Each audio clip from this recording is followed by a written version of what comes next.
बिस्मिल्लाहिर्रहमानिर्रहीम, अस्सलामुअलैकुम। आप देख रहे हैं JN न्यूज और मैं हूं आपकी मेजबान सुंबल ज़िया। बुलेटिन का बाकायदा आगाज करते हैं और शामिल करते हैं अब तक की अहम तरीन खबर। अलीपुर रेस्क्यू 1112 के ज़ेर-ए-तमाम government post graduate college Alipur में वर्ल्ड हार्ट रिसर्च डे के मौका पर सेमिनार का इनेकाद किया गया, जिसका मकसद लोगों को इमरजेंसी के दौरान दिल और सांस की बहाली के मतलब आगाही देना था, ताकि ज़्यादा से ज़्यादा जिंदगियों को बचाया जा सके।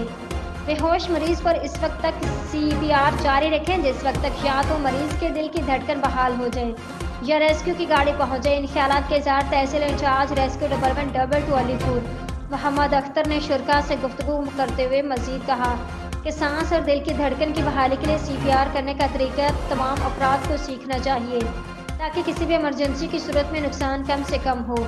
इस मौके पर तलबा तालबात ने CPR की अमली मशक़ का मुजाहरा भी किया। Ghulam Akbar Khan, desk crime reporter, JN news, Muzaffargarh.